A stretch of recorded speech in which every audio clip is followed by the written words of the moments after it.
What's up, everybody? Welcome back to a brand new video. When the Nintendo Wii released, it revolutionized video games. The Wii had a bunch of great games, but it also had a bunch of not so great games. So when people do actually bring up the Wii, you only hear things like Mario, Zelda, Kirby, and what have you, the good Wii games. But it seems like people keep forgetting that 70% of this library was like nothing but bad games and shovelware. In fact, shovelware had plagued this console's library. So if you don't know what shovelware is, I'll just briefly explain it to you. You know those crappy games that you see on store shelves for consoles sometimes? You look at it and it just looks genuinely cheap. Well, shovelware are games made for the quantity of them instead of the quality for them. They're games that are made fast and cheap and just slammed on store shelves. So why do I bring this up? Why does the Wii and its shovelware matter? Well, ladies and gentlemen, it disappoints me to bring up that shovelware has infested the PS5 library now. Yes, shovelware has now started on the PS5. I was going through a couple game stores and I happened to find a couple of these, and I am just blown away that the fact that these exist. We're in the year 2022 and shovelware is still coming out. So I had to pick up a couple of these shovelware games just to see what they were all about. I mean, this is absolutely nuts to me. Panda Hero Remastered. Not to be confused with the original Panda Hero down here. Also, excuse me, what's up with that icon right there? That doesn't look nearly as good as the cover. So, here we have the title screen, and it looks like a mobile game. Well, that's promising. Well, anyway, once you click play, you see 4 worlds, which, hey, do you see these 3 right here? I didn't even bother playing these. So I start the game up, and it's just a generic platformer. I'd say it's baby's first Mario with how easy it is, but that would be an insult to Mario. Also, you gotta love how these games are advertising levels on the back of the box. Like, that's why we play. Like, oh shit, 50 levels? I gotta pick this up. It just really shows when they run out of things to advertise for their game, they start putting the levels on the back of the box, and I just never understood why companies do that. The Panda also feels so slippery at times. I swear there have been times where I've made several jumps and well, I guess not, never mind. The enemies will just gang up on you with no invincibility frames. Your health just drops. However, I don't think that's gonna be a lot though, considering how easy this game is, or at least from what I played from it. There were a couple hard parts, but I chalked that up mostly to the control, and also being a one-shot kill on these spikes definitely makes it hard to maneuver sometimes. And with how slippery the Panda feels to control, these bottomless pits can also be a pain. Honestly, I got really bored by this.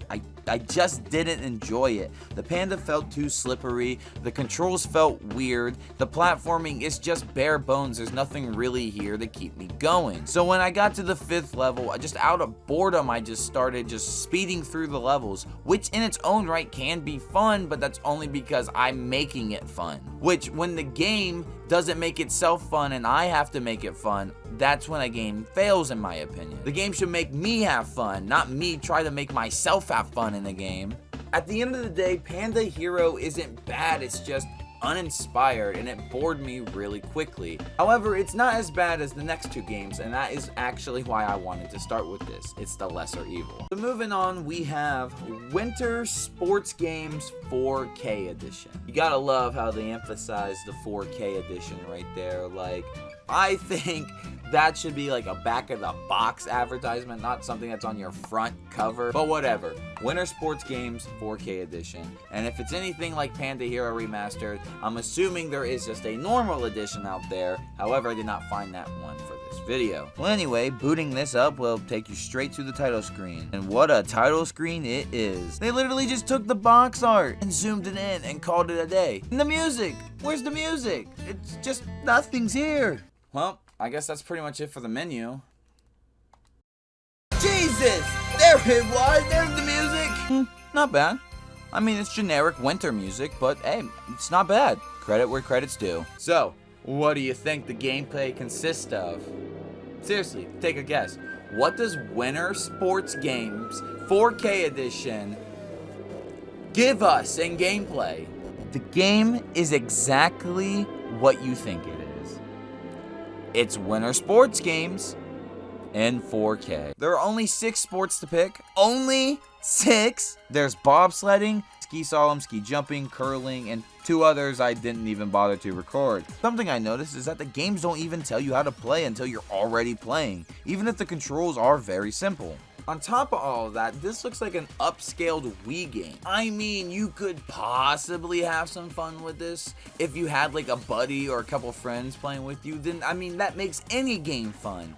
But this is another game that's just so bare bones, that's just sitting on the shelf baiting its customers. This is lifeless and soulless. Honestly, it's not like I'm trying to shortchange what to say about this, it's just I literally can't think of anything to say about it. It is just like one of those generic shovelware Wii games that you would find on the shelf at a bargain store for like $15. There's not much substance here, and even if I wanted to make like a 30-minute in-depth video on this game, I don't know how I would do. It kind of just sits somewhere in the middle of the road, not being completely god awful, because if you had friends with you, it could actually be something fun, but nothing I'm going to go out of my way to try to play. Believe it or not, there is actually an infamous shovelware title on the PS5. This one just so happens to be the most well-known.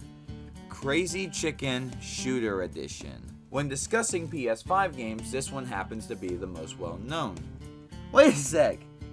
Is that a switch on the back of the PS5 box? Oh good. That just shows us how great quality control on this thing is going to be. Now I'm assuming why the switch is on the back of the box is because a port of this game, or they released at the exact same time, I don't know and I don't care to look it up, actually came to the Switch. So it could be possible that they made the Switch version first, copied the back of the Switch version, and just stuck that on the PS5 back of the box. Now, if you knew both of these games, and you knew it to heart, and you were the biggest Crazy Chicken fan out there, then these would obviously be very different. And you know, if you're out there, you know, and this game is your first video game, and you're like, that's my game, I'm so nostalgic for that, then hey, I would love to see your 20-minute review of it later on in life. But if you didn't know the games apart like us common folk, then I could put both of these games up, and unless you knew the titles of the game, you probably wouldn't even guess what is different about them. But for us normal folk, both of these games don't give much of variety. I really don't know what to say about this one. It is just a rail shooter, and you're not on a rail, so it's like those old Terminator games on Game Boy. The game, you stand still and look around the screen and shoot chickens, who aren't even that crazy, I might add. No, these are some mild-ass chickens if I have ever seen a pair of mild-ass chickens. Now, I mean, in the Wanted version, they get pretty crazy. I mean, they have guns in that version, so that's pretty scary. But other than that, both these games are the exact same, with a few differences that I don't really care to go into, because do you care? These games are not fun at all. I really don't understand. I would have to be like 4 years old to get any enjoyment out of that. And at that point, I'd even feel as a 4-year-old, I would have more respect for myself. I don't understand why these games exist. And that brings me to the next point right here. So a common thing with all 3 of these games is that they're all published by the same company, GS2 Games. They have published all 3 of these games right here, which are shovelware to the console, and they have done it with several other games as well. 3 games for one video is enough. Yes, it is. But I wanted to originally add a 4th game to this, but I kind of couldn't do it because it would actually be considered a 5th game as well. See, I don't know what GS2 Games was on when they decided this, but they made a World War I or World War II shooter, first person, but sold it like they were selling a Pokemon game. There are 2 versions of the same game out there, like how Pokemon handles their games. So instead of getting that for this video, I'm going to try to get those for the next video to try to even figure out what all of that is about. GS2 Games is like the modern day LJN for the NES back in the day. They're the modern day publishing company right now. And I have looked on their website, which they have a website, and they just have posted nothing but shovelware games. So if you most likely see a game with the GS2 logo on it, it's most likely shovelware, and it's most likely not worth your time. But guys, that is going to do it for today. I just thought it'd be some fun to chit talk on some PS5 shovelware games, because I think these are a waste of plastic, and it's just funny to me that the PS5 is copying it. Like, sure, the PlayStation Store has always been infected with these like little indie games that were mobile games, but the PS4 5 store has always been infected with that. But to actually see these be printed to disc, well, that's something else. And you know what, I'm sure these games have their fans. I don't believe so, but I'm sure they have their fans, and I'm sure the creators of these games are kind of happy that they have their games on disc, and for that I do respect. You know, must be a cool feeling to have that, you know. And when I make a game one day, or if I ever do, I mean, it's up there and, you know, on the bucket list, but, you know, I'm not saying never. I hope to get it printed onto disc or cartridge if Nintendo's still doing cartridges in the year 2050, which, you know, as they regress in quality, I'm sure they will. Dude, maybe we'll have these big bulk N64 cartridges one day. I'm getting off topic here. I have an Instagram, I have a Twitter, and you guys can go follow me. Those will be in the description down below. Guys, let me know what you think about this video in the comments below. Also, do you know of any PS5 shovelware or any shovelware you might have encountered on the store? Let me know in the comments below, and I'll get to you when I get to you. Also, if you like this video, it would mean the world to me if you went down there and you hit that like button. Can we try to get this video up to 10 likes? That'll be much appreciated. Also, while you're down there by the like button, can I get you to hit that subscribe button and the bell for post notifications, because I wouldn't want you to miss a single upload of mine. Well, guys, I'm gonna hop off here, and you guys have a good one.